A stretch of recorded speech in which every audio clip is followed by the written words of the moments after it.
হুজুর, একটা গুরুত্বপূর্ণ বিষয় জানতে চাই। নির্বাচনের সময় আমরা অনেকেই বুঝে না বুঝে বিভিন্ন দলকে ভোট দেই, কিন্তু শরীয়ত দৃষ্টিতে জানতে চাই, যদি কেউ ইসলামের পক্ষে কাজ করে এমন দলকে ভোট না দেয় বা ইসলামী নীতির বাইরে অন্য কাউকে ভোট দেয়, তাহলে এতে কি কোনো গুনাহ হবে? আর যদি আমাদের ভোটের কারণে ইসলামী নেতৃত্ব বা শরীয়ত ভিত্তিক শাসন প্রতিষ্ঠা না হয়, তাহলে আমরা কি আল্লাহর কাছে কোনো দায়ী হব?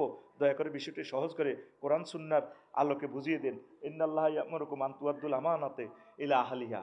তোমরা তোমাদের পবিত্র আমানত তার আহালকে দিবা। আপনার ভোটটা ঠিক আল্লাহওয়ালাদেরকে দিবেন, যারা নামাজ পড়ে, কোরআনের কথা বলে, কোরআন দিয়ে রাষ্ট্র পরিচালনা করতে চায়। আর আপনি যদি কোনো পাফিকে ভোট দেন, হেতে 5 বছর থাই যত গুণা করব, সিঙ্গাপুর যাইব, হজরত থাইল্যান্ড শরীফে যাইব, ব্যবসার কথা কইব, আসলে এনে হোটেলে উঠিতে মাইয়া লই, এইটা তো তোরা হাসর মারতে কিছু কিছু তোরে দিব।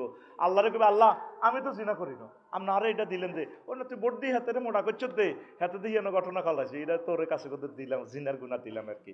তো আল্লাহ হয়তো চাঁদাবাজি জীবনে খাই না, আরো ভোটের লেটে আনা দিছে আন্না তারে, কো না তুই হাতের ভোট দানের কারণে হাতে আছো মনি আলগা সালগা খাইছে দেয় যে চাঁদা 500 দিবি রে, লাগলা গুলি এলাম, এটার গুণ তুই কত পাইবি? সে যতগুলো ভালো কাজ করবে সেটা সোয়াবও পাইবেন, যতগুলো অন্যায় করবে সেটা তুমি জুস অংশটা তোমার অ্যাকাউন্টে যোগ হবে। এই জন্য তোমার উচিত তুমি ভালো মানুষকে ভোট দেওয়া, কেন্দ্র পাহারা দেওয়া। ভোট একদম উপজেলা তুই গণিবাসী আনবি, কটা হয়েছে ভোট দিয়ে আবার দায় যাইস না।